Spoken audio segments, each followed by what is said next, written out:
Nobel laureate Muhammad Yunus is renowned for building a microfinance institution that has assisted millions out of poverty. He believes the poor are both credible borrowers as well as avid entrepreneurs. This week, Nairobi played host to global industry players such as the man himself, Muhammad Yunus, and we sought to find out more about the penetration of microfinance in East Africa as well as the impact so far.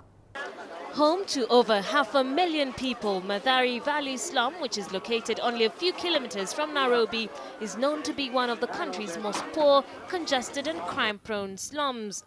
However, amidst a sea of metal-roofed shacks covering the river bottom and banks of the Mathare River, a microfinance institution called Jamii Bora has assisted residents get out of poverty and build a better life for their families.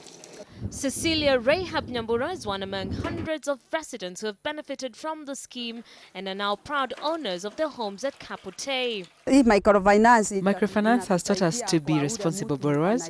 We would not access credit through commercial banks, but each time we save 2,000 shillings, we can access 4,000 shillings. The payment period is very flexible and can take up to 1 year. The credit facilities offered here have empowered several of Nairobi's poorest kickstart their micro businesses.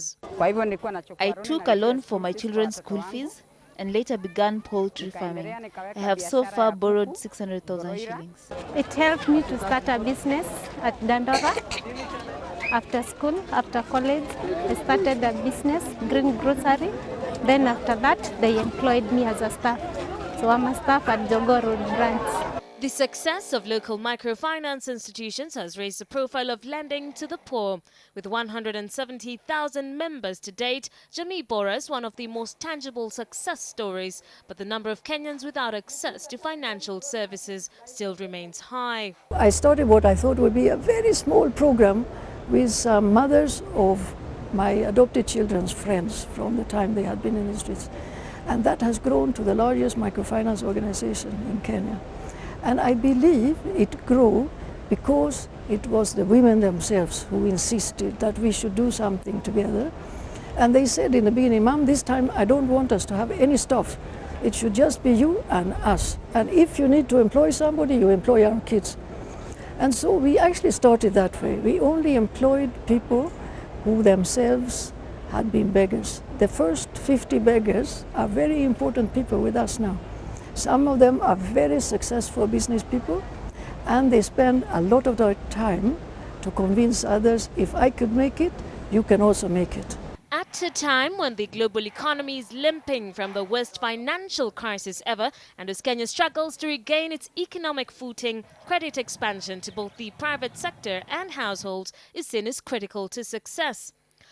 Women started businesses and trying to make money, and it all starts with $50, $60 loan, and now they are moving into $100, $500 loans, gradually improving that. Look at the beautiful housing complex. They now can afford to pay for these housing loans. These are not charity houses.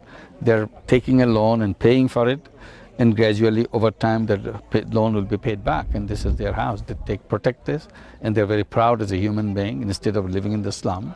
But with lending to the poorest in society still fraught with risk aversion by alleged commercial banks, microfinance institutions are seen as the fastest catalyst to financial inclusion in developing economies. There is no collateral. That's what the beauty of the microcredit is. It's not no collateral, no introduction, no past history. We don't want to dig into the past of any person. We are not interested in the past of the people. We are interested in the future of the people. That's what the message of microcredit is all about. If you keep on digging the past, we'll never get anywhere. The challenge to reach the rural poor in particular has long been the bane of central banks and financial institutions seeking to strengthen their presence in remote outposts where small credit lines are needed the most. Microfinance institutions have a major role, and it's important that they don't abandon the poor, because the poor are industrious, they are hardworking, they would not survive otherwise. There's nobody who takes care of them. But they are very underestimated by Kenyans who are rich, who are fancy. They just think it's dangerous to walk through the slums, and they must be bad people who live in these slums. They are good, hardworking Kenyan mothers. and they raise very good kids, and they have the right to get out of poverty. The way we do it in Bangladesh with Grameen Bank, we take deposits and lend the money to the poor people. So each branch, we have over 2,600 branches. Each branch mobilizes its own deposits in the neighborhood and lends money to the poor people. The money doesn't come from the government, money doesn't come from the international agencies, nothing. It's just the local money. All they need is this money to go into the poor people's hand and change their lives. So it's not a difficult thing. And with the enactment of the microfinance prudential guidelines in 2008, detailing how the institutions will be regulated, financial services reach is expected to gain considerable momentum. People have to be able to trust a microfinance organization, and the regulation that has come in Kenya came at the right time. The government of Kenya spent more time thinking, reviewing, discussing with us. And I was very active during those years of that discussion.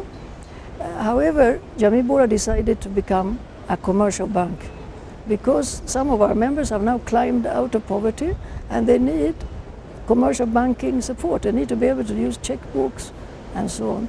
But we are still going to be the bank for the poor.